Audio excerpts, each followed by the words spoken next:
Somebody recently posed the question as to how the OnePlus 12 is able to come out and compare to other devices but be released at a lower cost. So a couple ideas to answer that question. First, it really comes down to time and money. So what are these companies willing to invest, more time or more money? For Samsung, they invested a lot of money into R&D, and then they're able to provide that technology to other companies who invest money and time is saved by those companies. They buy the products from Samsung who spent all the time to make these displays. Apple does it, Google does it. Companies all around the world are buying displays from Samsung, memory and storage from Samsung, and from other companies like TSMC who's making components for your MacBook or your iPad or your iPhone, and for other companies, and from MediaTek who's investing time in making their processors, and Qualcomm, and all these other companies out there. So for OnePlus, time and money. So instead of having to buy more expensive parts, they take more time. And what do I mean by that? Well, when Samsung makes their components, they have a yield rate, a failure rate that's acceptable to them. Could be 1 in a million, could be 1 in 10 million.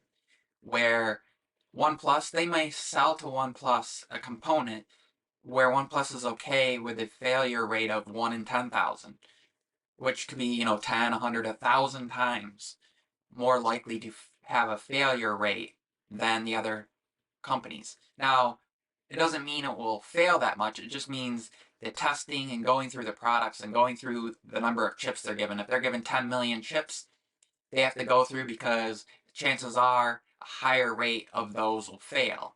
So they do the testing. Now, Samsung has provided those parts and said, hey, we've tried to get out as many as we can. And then the other thing might be that those chips don't perform as consistently as long as what Samsung would like or would require for other tasks.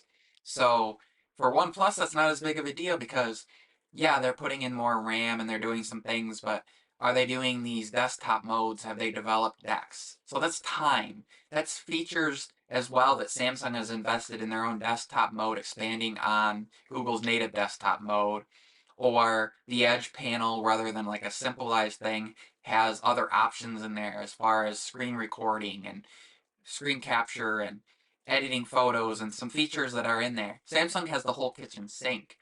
OnePlus has been around for a while, but when you think about the old days and the origin of OnePlus, they started off with these, $200-$300 devices that competed with much higher, more expensive devices from Samsung and Apple and other companies around the world because they were willing to accept that they needed to go through and do some of these things. They were willing to accept that, oh, we're going to get the same kind of display. And sometimes OnePlus actually got the displays before Samsung did because Samsung maybe says, well, we're going to wait a few more years or we're going to do more testing. And OnePlus says, nah, we'll do it now. And we'll spend the time in making sure that that comes out. Doesn't mean they're not getting a quality product, but there were some instances where OnePlus had some issues with green lines and orange and pink and some things like that. And Google had that too. And so we look at other companies and Samsung has had it. But if we looked overall, I think we would know that the reason that sometimes the cost is cheaper is because they're willing to spend something else, which is time. And Samsung says, we'll spend the money because we have it. Now, there's more than just Samsung's mobile department. They have their display department. They have, they sell TVs and they sell all sorts of electronics, microwaves, refrigerators, dishwashers, ovens, and all sorts of other things. And sometimes they can take profits from one company and invest it along with the other. OnePlus can't do that. So where do they provide the benefit of the competition is they look at the features that they want to provide to most of their users. It's performance and speed and processor. It's enough memory so that your apps don't have to be closed out in the background and you can do some things like that. It's good cameras.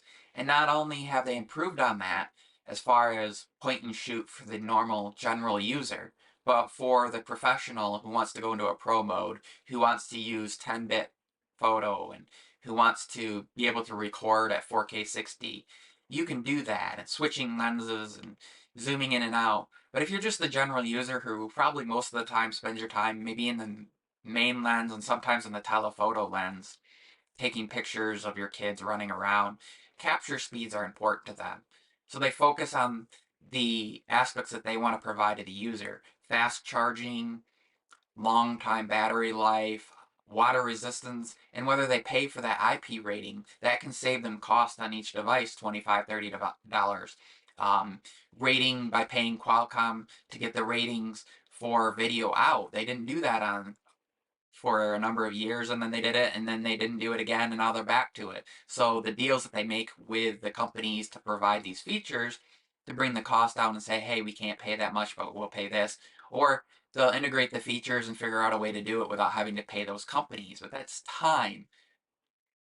Samsung and Apple and other companies might say, well, we want these features now, so we're willing to invest the money to create the feature. Or that feature is not important, so we'll wait. Or the cost to provide it is more expensive now, so we'll wait. So all these companies have to weigh the options of the user they're looking at. For OnePlus, I really believe that they are still in line with providing most of the features that the flagships from other companies do in their own flagship, but at a lower cost without throwing in the whole kitchen sink, without throwing in features that a majority of their user base in the market that they're looking for either doesn't care about or they don't think they'll care about and they don't want to market to those people. Apple does a similar thing, but Apple also we can discuss that in a different video in their marketing and their styles and their approach and how they charge more and some things like that. If you found this interesting, please consider subscribing to the channel. If you like the video, give us a big thumbs up. Please share this with other people. Let me know your thoughts down below, and I'll see you in the next video. Thanks for watching. This has been another Michael Pepper Tech video. Peace out.